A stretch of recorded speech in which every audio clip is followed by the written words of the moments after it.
नमस्कार साथियों, स्वागत है आपका आपके अपने YouTube चैनल प्रधान साहब स्टडी पॉइंट पे। दोस्तों, हमारी बीएससी की क्लास में आज बॉटनी का एक टॉपिक जिसका नाम है पादप कार्यकी यानी प्लांट फिजियोलॉजी, उसके बारे में पढ़ेंगे। उसकी परिभाषा, उसके मतलब जो पौधे में किस प्रकार की क्रियाएं होती है, जैसे पादप कार्यकी में पौधे में किस किस प्रकार की क्रियाएं क्या क्या होता है, वो सब पढ़ेंगे अपन। उसका महत्व, पादप कार्यकी का महत्व के बारे में पूरा डिटेल से समझेंगे। तो दोस्तों, बने रहिए हमारे साथ में। अगर आपको वीडियो पसंद आए तो वीडियो को लाइक कीजिए, चैनल को सब्सक्राइब कीजिए और अपने दोस्तों को वीडियो शेयर कीजिए। तो चलिए देखते हैं पादप कार्यकी।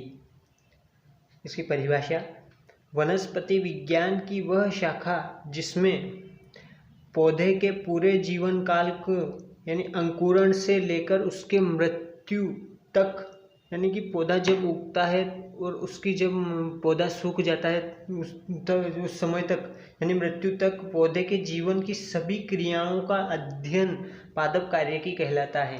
यानी कि जब अंकुरण, बीज बोते हैं अपन या फिर बीज उग जाता है तो उसका अंकुरण, जिस अंकुरण से स्टार्ट होकर उसका जीवन काल समाप्त हो जाता है। यानी कि जैसे कि अपन कोई सी भी फसल बोते हैं, गेहूँ हुआ तो वो बोते हैं तब अंकुरण से लगाकर सूख जाता है, उसको काट लेते हैं तो उसका पूरा वो जीवन काल है एक तरह से। तो उस समय तक की सभी क्रियाएं, यानी कि जो वो प्रकाश संश्लेषण करेगा, वो शोषण करेगा, वो वाष्पोत्सर्जन करेगा, वो सभी क्रियाएं उसके अंतर्गत आ गई है पादप कार्यकी। यानी कि पादप कार्यकी के अंतर्गत वो सभी क्रियाएं होती है, जैसे कि प्रोटीन का संश्लेषण हुआ, सभी क्रियाएं हुई। ये जो जमीन में से जड़ों द्वारा पानी को ऊपर, जाइलम द्वारा ऊपर ले जाना पौधे के पूरे भाग में, और जो प्रकाश संश्लेषण द्वारा जो कार्बोहाइड्रेट यानी कि जो ग्लूकोज बनता है उसको फ्लोएम द्वारा पौधे के पूरे भागों में, सारे भागों में पहुंचाने का कार्य सभी पादप कार्यकी के अंतर्गत आता है। तो इसको और देखते हैं आगे। दोस्तों, जैसे आप देख सकते हैं, ये पौधों में प्रकाश संश्लेषण में के द्वारा CO2 और प्रकाश अंदर पत्तियों के अंदर आ रहा है, जिससे प्रकाश संश्लेषण होगा। उसके बाद में प्रोटीन और वसा और स्टार्च, और ये फ्रूट के रूप में यानी कि फल के रूप में संचित रहते हैं। ये स्टार्च, प्रोटीन और फैट ये सब फल के अंदर संचित रहते हैं। उसके बाद में देखते हैं नए प्रोटीन संश्लेषण से तने की वृद्धि होती है। उसके बाद में ये है तना। ये वाटर और मिनरल्स ट्रेवल जाइलम द्वारा, ये पानी और खनिज लवणों का संवहन और ये शर्करा का परिवहन प्रकाश संश्लेषण के फलस्वरूप फ्लोएम द्वारा। उसके बाद में ये जल वाष्प के रूप में उड़ना, ये सभी पादप क्रियाएं हैं। ये देखिए दोस्तों, ये जो बीज है इसमें अंकुरण हुआ और ये इसकी जड़ें अंकुरण होकर ये पौधा, बड़ा पौधा बनेगा। और बड़े पौधे जो मतलब उसके जन्म से लेकर मृत्यु तक की सभी क्रियाओं को पादप कार्यकी कहते हैं। यानी कि प्रकाश संश्लेषण हुआ, श्वसन हुआ, पाचन, परिवहन, संवहन, सब कुछ। तो देखते हैं दोस्तों, पादप कार्यकी में सर्वप्रथम पादप कार्यकी की खोज यानी जनक स्टीफन हेल्स ने की थी। इसकी खोज कि पौधे में क्या क्या क्रियाएं होती है, कौन कौन सी क्रियाएं किस किस के लिए आवश्यक है, उन सभी का अध्ययन सर्वप्रथम स्टीफन हेल्स ने किया था। इसलिए उन्हें पादप कार्यकी के जनक भी कहा जाता है। दोस्तों, ये है स्टीफन हेल्स। इन्होंने ही खोज की थी, पादप कार्यकी की खोज सर्वप्रथम अध्ययन करने के कारण इन्हें पादप कार्यकी के जनक का। तो दोस्तों, अब देखते हैं अपन पादप कार्यकी के अंतर्गत यानी कि पौधों में किन प्रकार की क्रियाएं होती हैं, यानी किस किस प्रकार की क्रियाएं होती है। तो दो प्रकार की क्रियाएं का अपन अध्ययन करेंगे। एक है रासायनिक क्रियाएं, यानी कि रासायनिक क्रियाओं में जैसे किसी रसायन को मान लीजिए, जैसे कोई भी पदार्थ या कोई तत्व हुआ वो भाग लेता है उसमें, और वो उस क्रिया को कराने के लिए सहायक होता है। जैसे कि इसमें प्रकाश संश्लेषण हुआ, फोटोसिंथेसिस, उसके बाद में प्रोटीन संश्लेषण, प्रोटीन सिंथेसिस, वसा का संश्लेषण यानी फैट सिंथेसिस, उसके बाद रंध्रों का खुलना और बंद होना, श्वसन रेस्पिरेशन, पाचन, उसके बाद हार्मोन का संश्लेषण आदि। यानी कि रासायनिक क्रियाओं में ये क्रियाएं होती है, जैसे संश्लेषण और एंजाइमों का, और इनका मतलब केमिकल का जो काम होता है, उसमें केमिकल रिएक्शन, केमिकल क्रियाएं होती है। और उसके बाद में देख लेते हैं सेकंड में है भौतिक क्रियाएं, यानी कि भौतिक जो जिनमें कोई रसायन यानी हो जाती है तो उन्हें भौतिक क्रियाएं जैसे देखते हैं। यानी कि वाष्पोत्सर्जन, O2 और CO2 का आदान प्रदान, यानी O2 और CO2 यानी प्रकाश संश्लेषण में जो कार्बन डाइऑक्साइड ग्रहण की जाती है पौधों द्वारा, वो भी एक भौतिक क्रिया के अंतर्गत आती है, CO2 का ग्रहण करना। उसके बाद में ऑक्सीजन का पौधों की मतलब पौधों द्वारा बाहर निकालना भी भौतिक क्रिया है। उसके बाद में देखते हैं परासरण, यानी ओस्मोसिस क्रिया है, परासरण, ये भी भौतिक क्रियाओं में आती है। रसारोहण यानी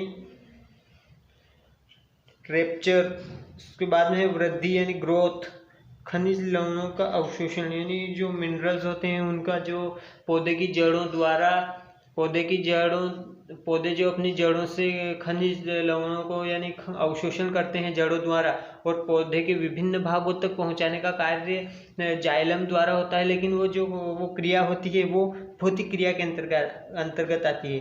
उसके बाद में है कार्बनिक एवं अकार्बनिक पदार्थों का संवहन, यानी कि ऑर्गेनिक एंड अनऑर्गेनिक पदार्थों का संवहन।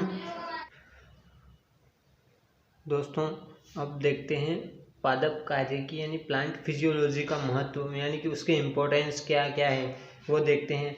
तो सबसे पहले इम्पोर्टेंस है कि पौधों के बिना संसार में जीवों की कल्पना भी नहीं की जा सकती। यानी कि पौधों की कार्य के द्वारा, जैसे पौधे प्रकाश संश्लेषण करते हैं, उससे जो भोज्य पदार्थ यानी कार्बनिक पदार्थ बनते हैं वो जीवों द्वारा ग्रहण किए जाते हैं, जिससे हम सभी यानी पूरा संसार इन पौधों के ऊपर ही टिका हुआ है। यानी कि जीवन की कल्पना भी नहीं की जा सकती है पौधों के बिना, यानी कि ये कार्य की नहीं करेंगे, यानी कि इनमें वृद्धि और पोषण नहीं होगा, इनकी वृद्धि, इनका प्रकाश संश्लेषण और ये क्रियाएं नहीं होगी तो जीवन की कल्पना भी नहीं की जा सकती है संसार में।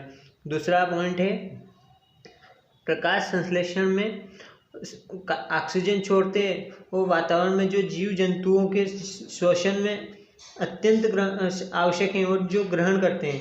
यानी कि प्रकाश संश्लेषण के द्वारा ऑक्सीजन तो CO2 यानी कार्बन डाइऑक्साइड तो पौधों द्वारा ग्रहण की जाती है, लेकिन जो ऑक्सीजन है वो बाहर छोड़ते हैं पौधे, यानी पौधे वातावरण में मुक्त करते हैं ऑक्सीजन को। वो ऑक्सीजन सभी जीव जंतु अपने श्वसन द्वारा ग्रहण करते हैं ऑक्सीजन को। तो इसलिए पौधे के प्रत्यक्ष रूप से मतलब पौधों पर ही निर्भर है सभी जीव जंतु ऑक्सीजन के लिए। तीसरा पॉइंट है मानव की प्राथमिक आवश्यकता, यानी कि रोटी, कपड़ा और मकान, ये सभी आवश्यकताएं मानव जीवन की प्राथमिक आवश्यकताएं भी इन्हीं पौधों पर टिकी हुई है, यानी कि पादप कार्यकी के अंतर्गत ही आती है। क्योंकि पादप कार्यकी में अगर प्रकाश संश्लेषण करेगा पौधा तो उससे प्रकाश संश्लेषण से कार्बनिक पदार्थों का निर्माण होगा, जैसे फल, फूल, अनाज, दाना। तो इनसे रोटी इन्हीं के ऊपर निर्भर है, तो इसलिए मानव की सबसे प्राथमिक रोटी भी पौधों द्वारा ही मिलना है। तो उसके बाद में कपड़ा, जैसे कपड़ों पौधों के द्वारा, जैसे रेशम, कपास आदि पौधे आदि, कपास जैसे कपड़े, तो ये भी पौधों द्वारा मतलब पौधों के द्वारा ही प्राप्त होते हैं। हमें कपास के पौधे से कपड़ा बनता है, उससे तो सब कपड़ा भी पौधे की पादप कार्यकी के ऊपर निर्भर है। उसके बाद में है मकान, यानी कि जो पौधों से हमें लकड़ी, उससे हम उसके बाद में पत्ते और ये जो पौधे के जब भी सभी जो भाग हैं उनसे हम मकान बनाने के लिए जैसे फर्नीचर और ये बनाते हैं लकड़ी का। तो इसलिए मतलब प्रत्यक्ष और अप्रत्यक्ष रूप से हम पौधों के ऊपर ही निर्भर हैं। अगर यदि पादप कार्य की ना होगी, यानी पौधों में क्रियाएं नहीं होगी, क्रियाएं बंद हो जाएगी तो जीवन समाप्त हो जाएगा। उसके बाद में है चौथा पॉइंट है जलवायु संतुलन, यानी कि जलवायु संतुलन प्रकाश संश्लेषण द्वारा कार्बन डाइऑक्साइड को ग्रहण कर लिया जाता है और ऑक्सीजन को बाहर छोड़ते हैं। तो इसका मतलब सबसे बढ़िया उदाहरण ये है, महत्व ये है कि जलवायु को संतुलन करता है, जलवायु परिवर्तन को रोकते हैं पौधे की कार्य की, जो मतलब ऑक्सीजन ज़्यादा कार्बन डाइऑक्साइड की मात्रा वातावरण में हो जाती है उसको ग्रहण कर लेते हैं कार्बन डाइऑक्साइड को पौधे। तो पौधे जलवायु संतुलन में भी बहुत महत्व रखते हैं। तो दोस्तों कैसा लगा आपको ये वीडियो, अपने दोस्तों को शेयर कीजिए। अगर आपको वीडियो अच्छा लगा हो तो लाइक कीजिए और चैनल को सब्सक्राइब कीजिए। धन्यवाद दोस्तों।